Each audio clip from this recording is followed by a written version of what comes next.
paz do Senhor, minhas amadas, meus amados. Hoje, sábado, mais um círculo de oração, ministração em Jeremias, capítulo 41. Círculo de oração em família. Hoje é o meu dia de batalhar pela nossa família, né? Então, nós estamos aqui para ministrar no 41, para orar com a família, para louvar com a família, para colocar a nossa família na presença do Senhor. E eu quero convidar você que está me acompanhando a convidar a sua família também para fazer um círculo de oração, para orar junto comigo, para louvar junto comigo, para ouvir a ministração, para ser edificado junto comigo.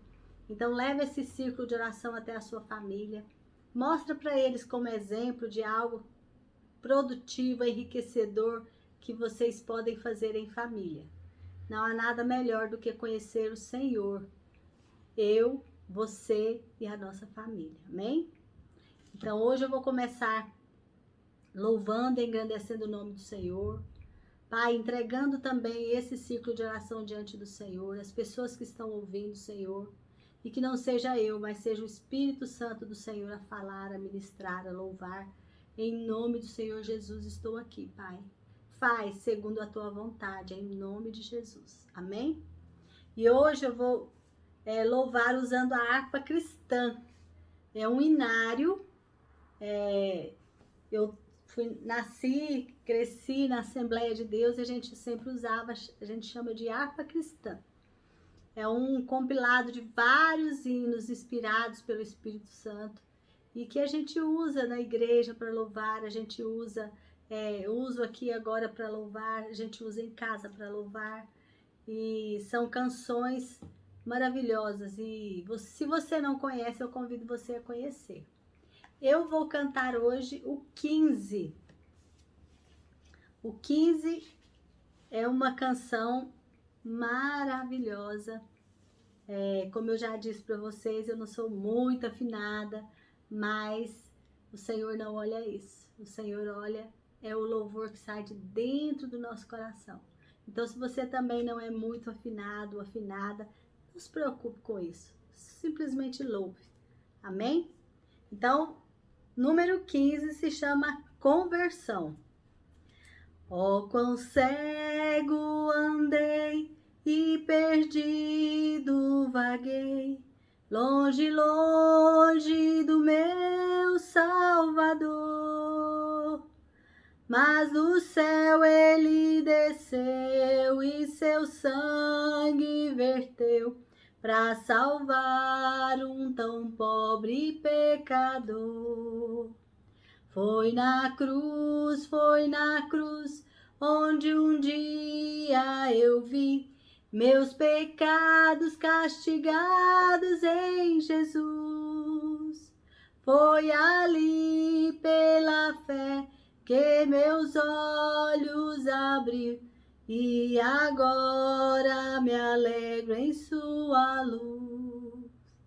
Eu ouvia falar dessa graça sem par, que do céu trouxe o nosso Jesus.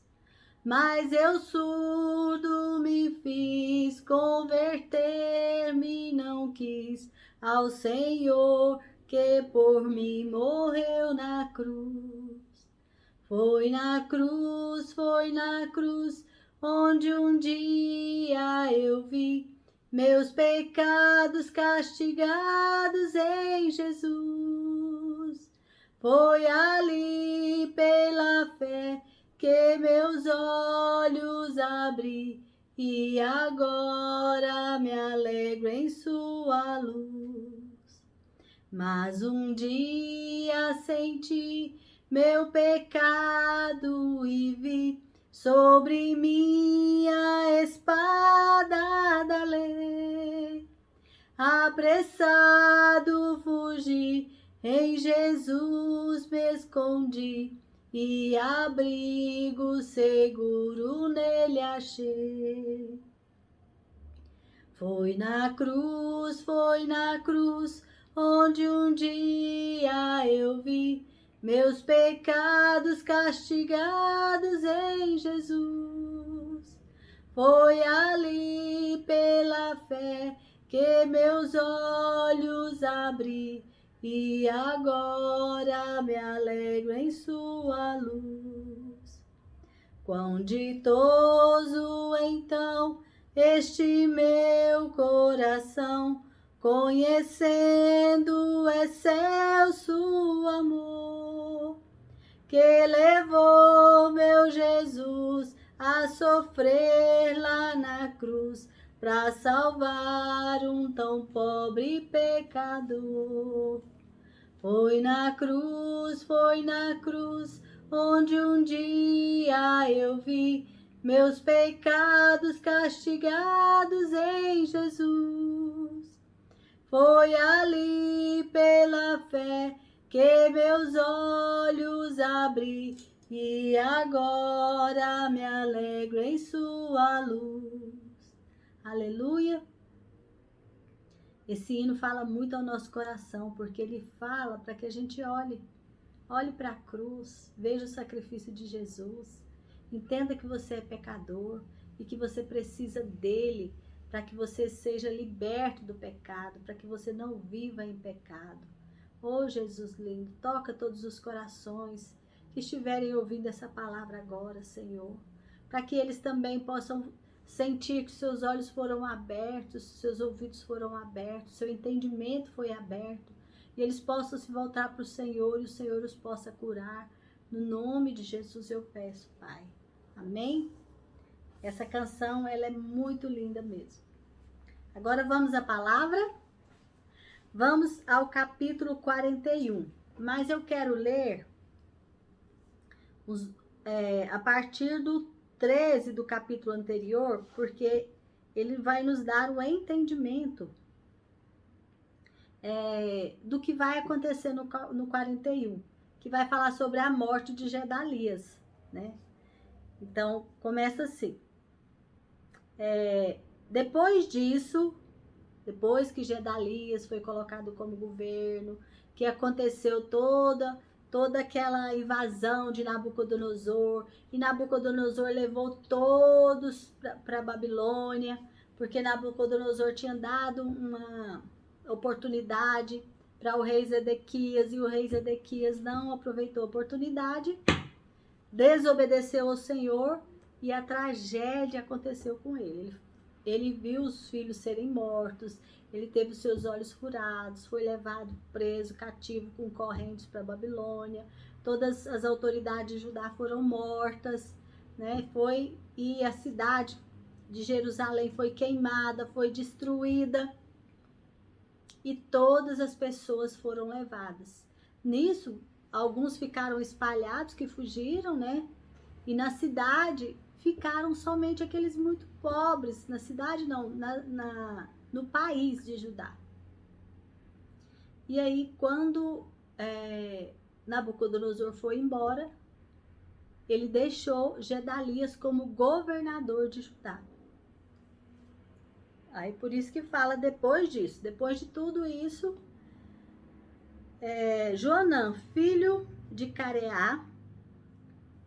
E antes também, quando Gedalias, ele foi eleito pelo Nabucodonosor como governador, o Nebuzaradan, que era o general supremo que organizou tudo isso aí, mas debaixo da ordem de Nabucodonosor. Então, quando Gedalias ficou como governador, ele meio que uniu as pessoas que tinham ficado na região, que tinham fugido para outros lugares. Eles ouviram falar de Gedalias e voltaram. E se reuniram ali o povo novamente, aqueles desgarrados, aqueles que não foram presos e levados para a Babilônia, aqueles que conseguiram fugir, aqueles que não se entregaram. Então, várias pessoas voltaram para a região de Mispá e estavam ali morando com Gedalias, trabalhando, fazendo vinhos, colhendo frutas, produzindo uma vida, vamos dizer assim, quase que normal, né? Refazendo a sua vida. E aí, depois disso tudo, eu vou continuar no 13, que depois disso, Joanã, filho de Careá, e os chefes dos soldados que não se haviam entregado aos babilônios, foram a Mispá, onde Gedalias estava, e lhe disseram: sabe que Baalias, rei de Amon, mandou Ismael, filho de Netanias, matar o Senhor? Mas Gedalias não acreditou. Então Joanã lhe disse o seguinte em particular: deixe que eu mate Ismael, e ninguém vai ficar sabendo quem o matou. Por que deixar que ele mate o Senhor? Se isso acontecer, todos os judeus que se ajuntaram em volta do Senhor se espalharão, e isso será uma desgraça para todo o povo que ficou em Judá. Mas Gedalias respondeu: não mate Ismael. O que você está dizendo a respeito dele é mentira. Aí a gente começa o capítulo 41, que é o que a gente vai falar hoje. No 7º mês daquele ano, Ismael, filho de Netanias e neto de Elisama, que era da família do rei, foi até Mispá com 10 homens para encontrar-se com Gedalias. Gedalias estava avisado, mas mesmo assim ele recebeu Ismael na sua casa. Enquanto estavam ali todos tomando uma refeição juntos, Gedalias foi convidar Ismael para uma refeição junto com ele. Ismael e os 10 homens que estavam com ele pegaram as suas espadas e mataram Gedalias. Assim, mataram aquele que tinha sido posto pelo rei da Babilônia como governador do país. Ismael também matou todos os judeus que estavam com Gedalias em Mispá e os soldados babilônios que estavam lá. No dia seguinte, antes que alguém soubesse que Gedalias tinha sido morto, chegaram ali 80 homens. Eles vinham de Siquém, Siló e Samaria. Estavam com a barba raspada e as roupas rasgadas e tinham feito os cortes no corpo. Eles traziam cereais e incenso para oferecer a Deus o Senhor no templo. Então Ismael saiu chorando de Mispa e foi encontrar-se com eles.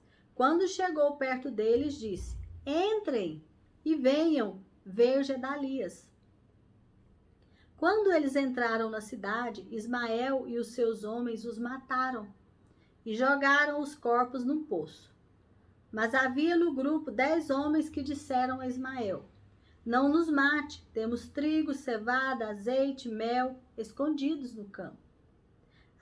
Aí ele desistiu e não os matou como havia feito com os seus companheiros. Era grande o poço em que Ismael jogou os corpos dos homens que ele havia matado.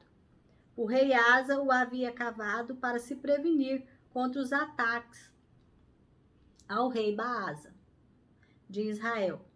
Ismael encheu esse poço com os corpos dos homens que haviam sido mortos. E depois Ismael partiu para o país de Amon, levando como prisioneiros as filhas do rei e todo o resto do povo que estavam em Mispa.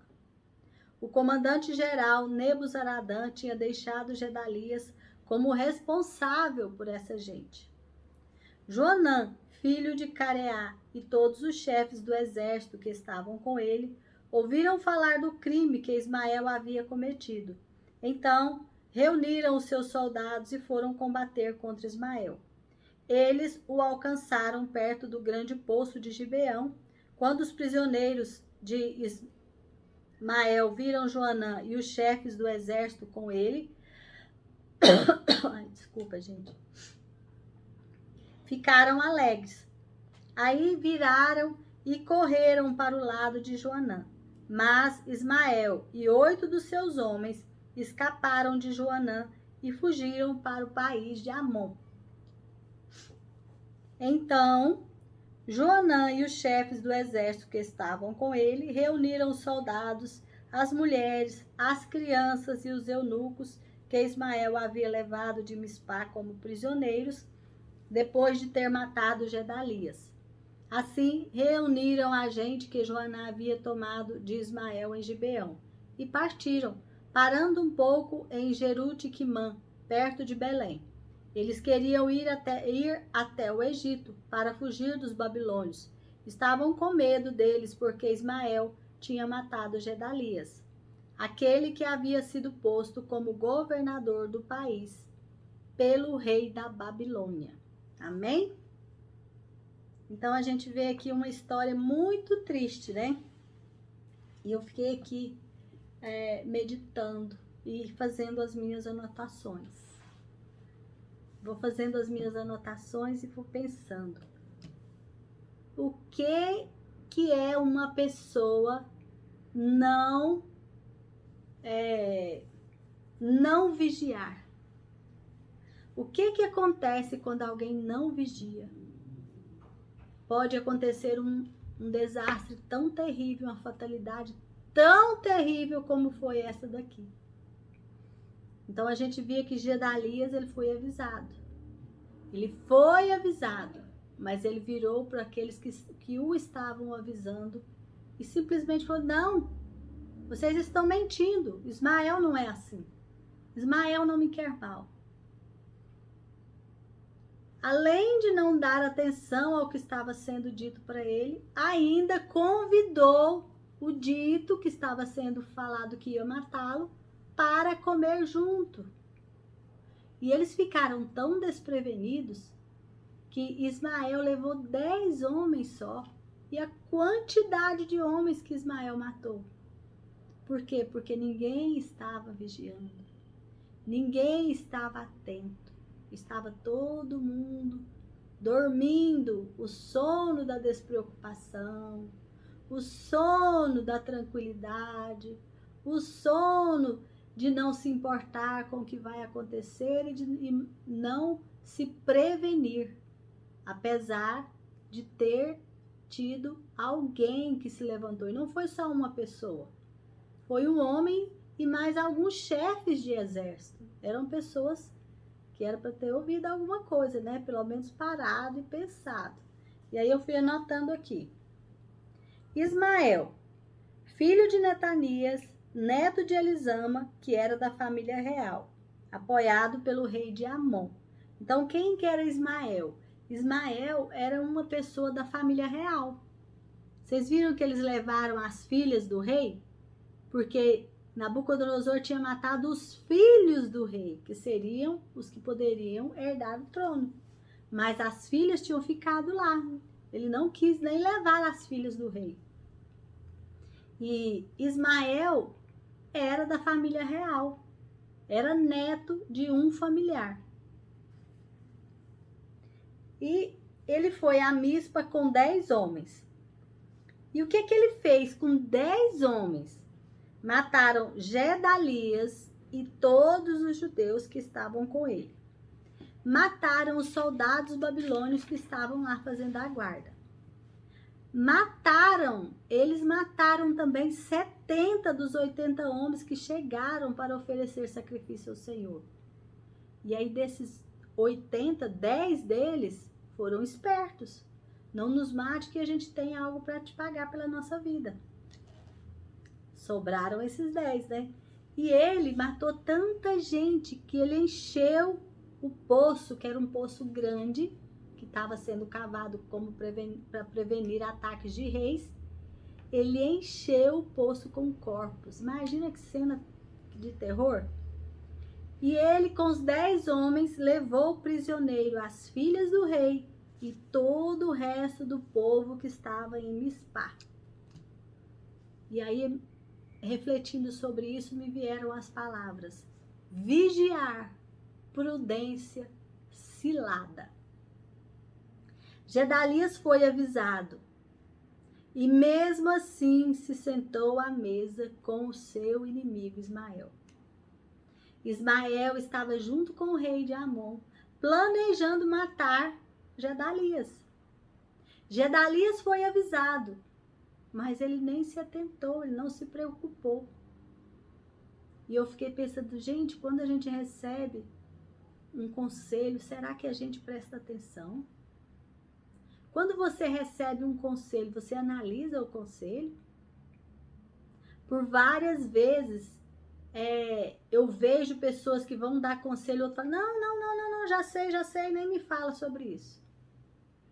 Nem termina de ouvir o que a pessoa tem a dizer. Não se importa com o que está sendo avisado. Foi o que Gedalias fez.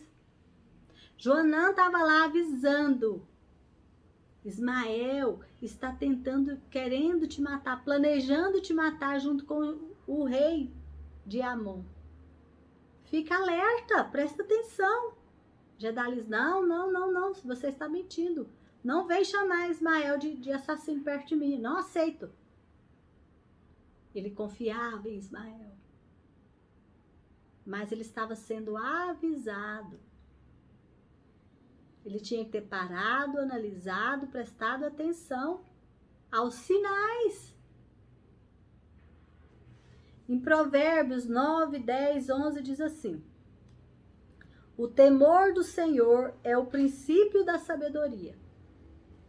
Se você conhece o Deus Santo, você tem compreensão das coisas.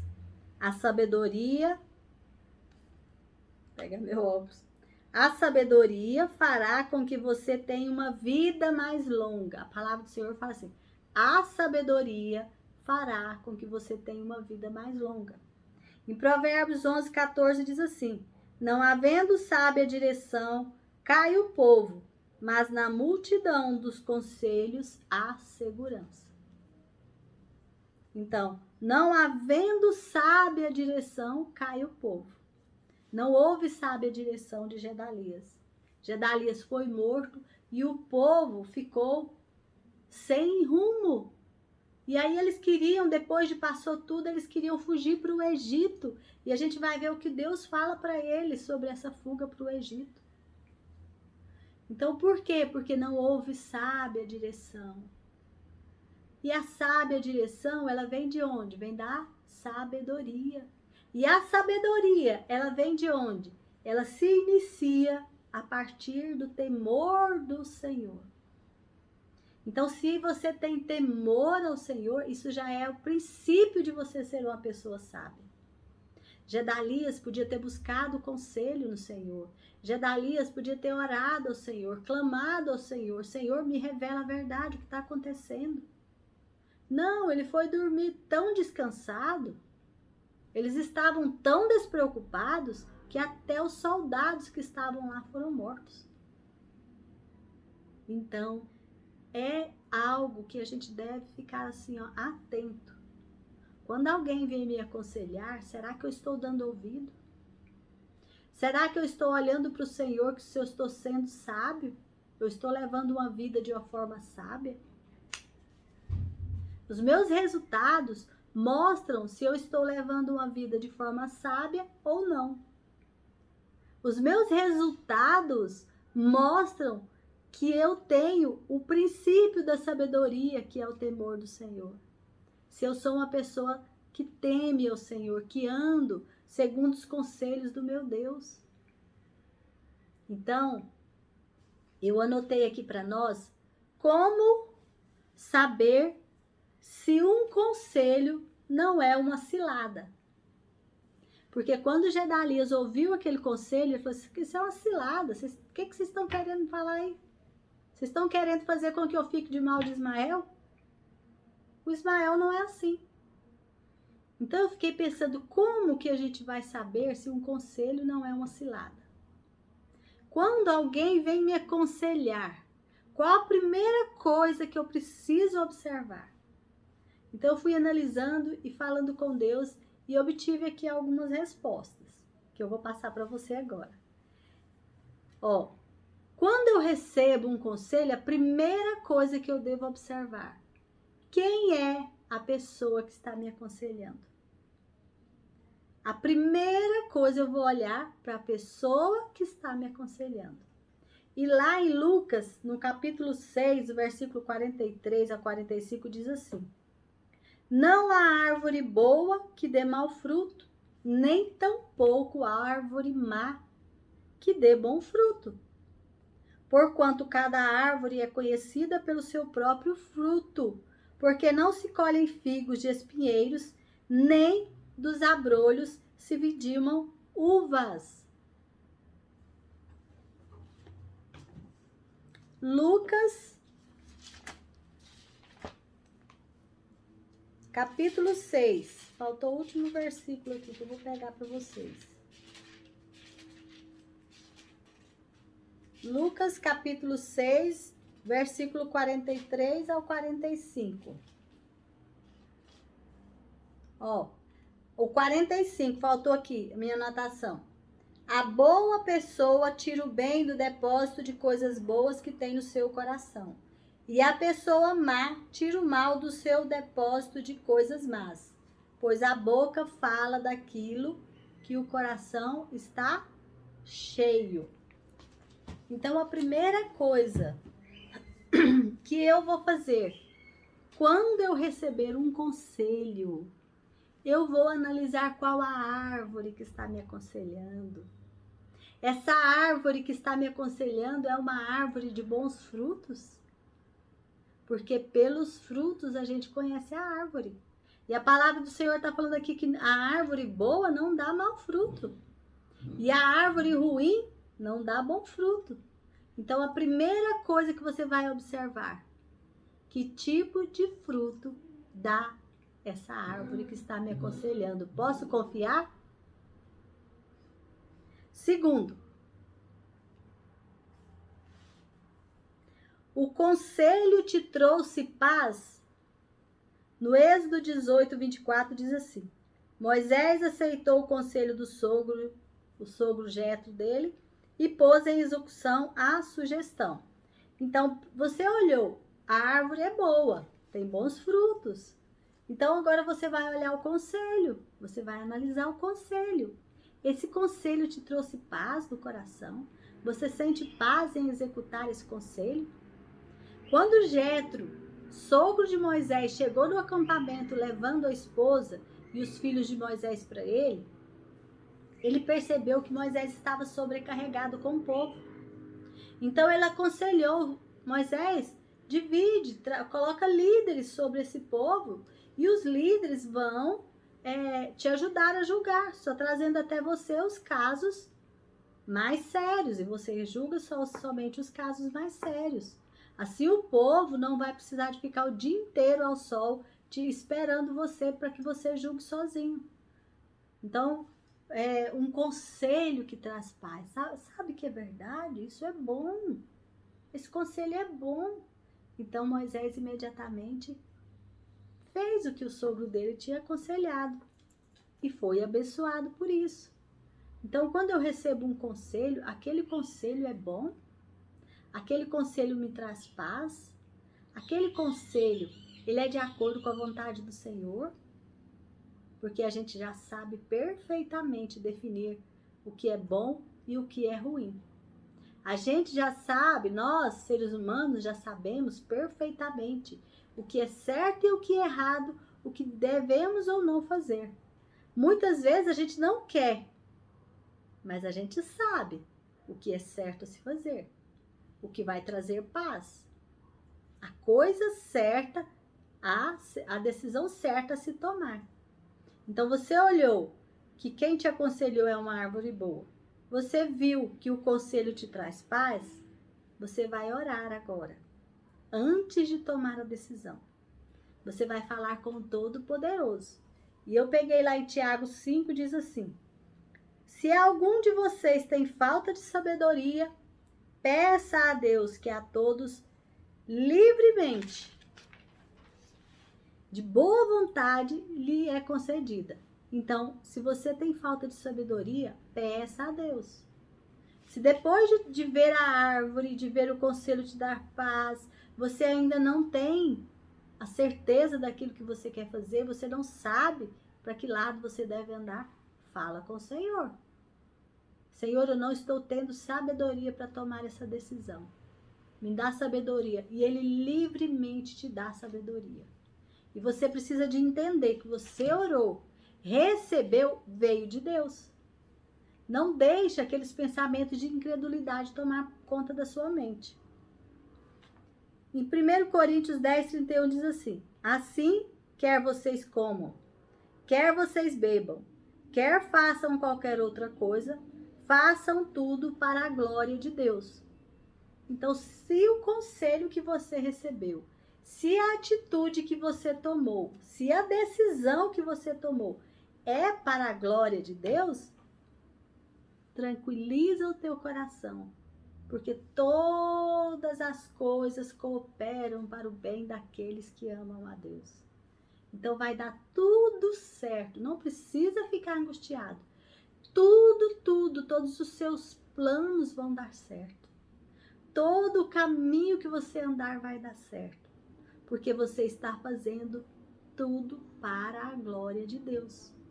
Você não está andando segundo os seus próprios desejos e delitos. Não, você está renegando a sua carne e andando segundo a vontade do Senhor. Tudo vai dar certo. Amém? E aí eu pensei assim, e quando sou eu que vou aconselhar alguém? Quando vou aconselhar alguém, que cuidado que eu devo tomar? Eu vejo alguém passando por dificuldade, sinto responsabilizado por aquela pessoa e vou dar um conselho, mas eu tenho que tomar cuidado. Conselho, a gente não pode sair dando conselho de qualquer forma, sem pensar, sem analisar. Isso se chama intrometer-se na vida da pessoa. A gente não pode ficar enfiando a nossa colher na vida da pessoa. Conselho, gente, é algo muito sério.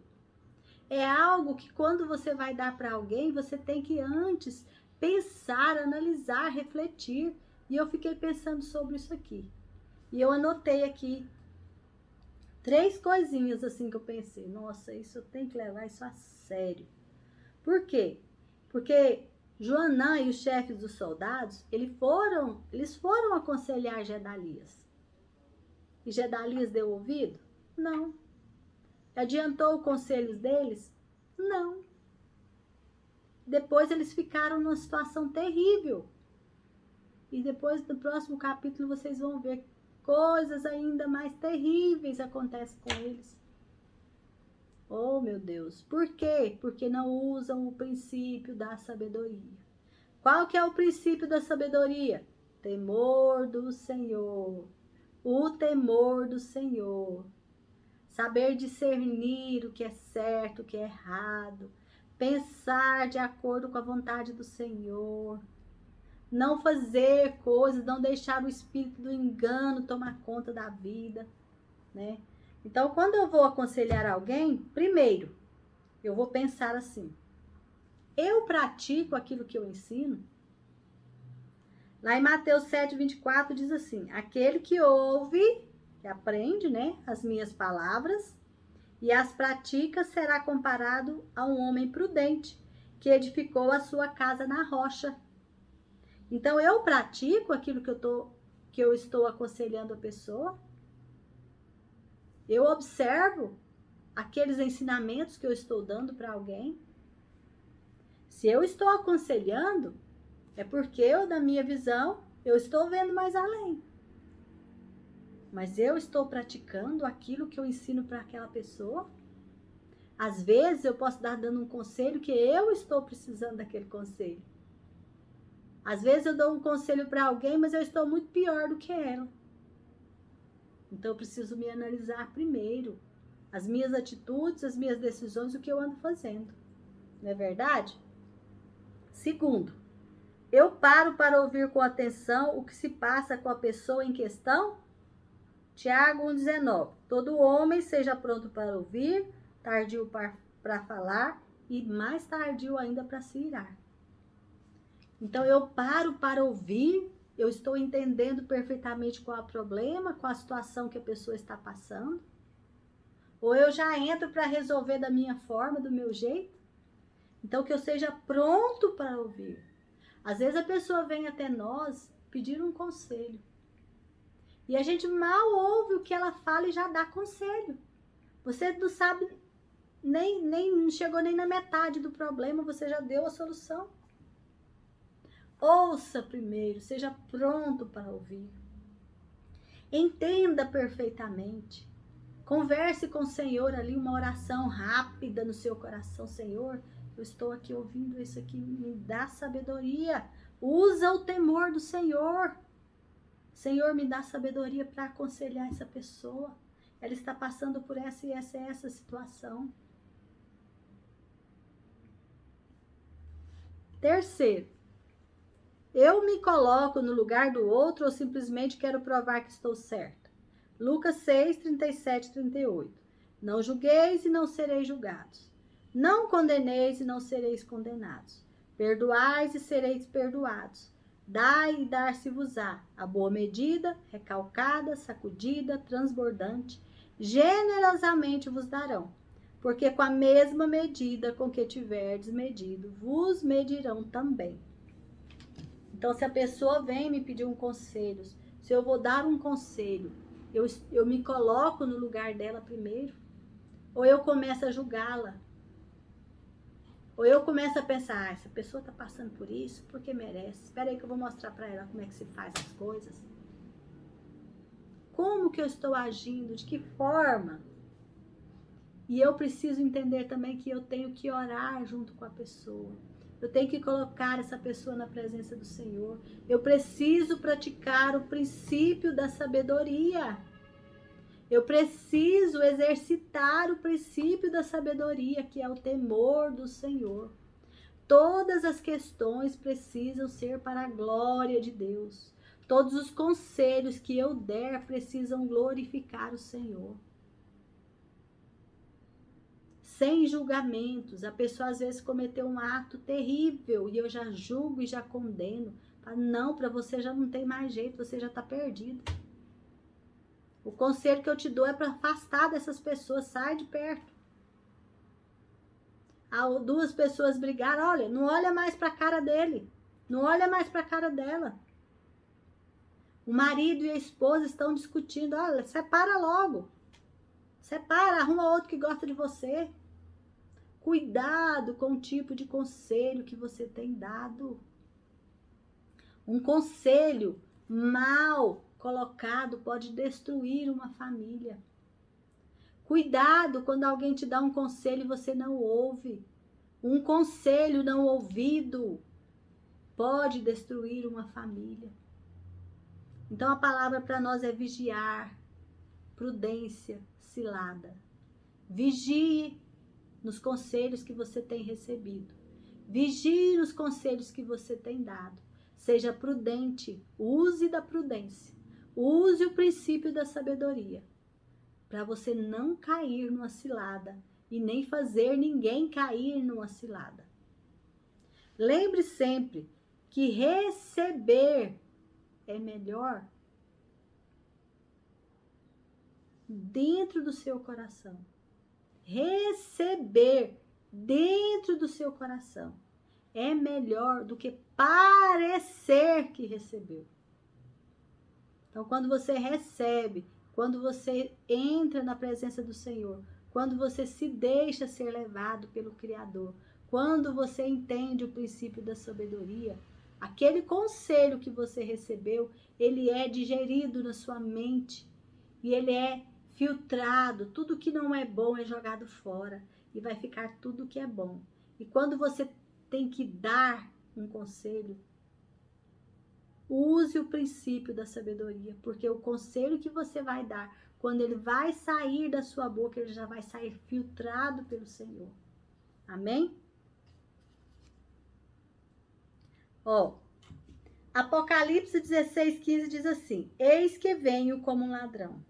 Feliz aquele que permanece vigilante e conserva consigo as suas vestes, para que não ande nu e não seja vista a sua vergonha. Amém? Eu deixo esse versículo para você, Apocalipse 16:15. Você está permanecendo vigilante? Você permanece vigilante esperando a volta do noivo? Ou você caiu em alguma cilada, em algum mau conselho?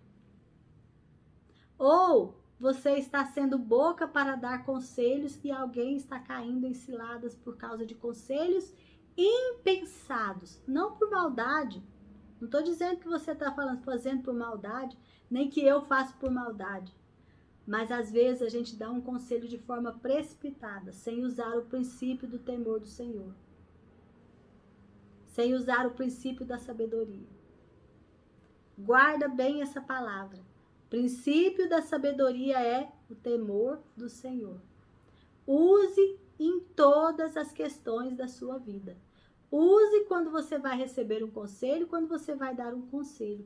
E use para a sua vida todos os dias, para que você permaneça vigilante. Porque Jesus virá como vem um ladrão. Quando ninguém jamais espera, ele chega.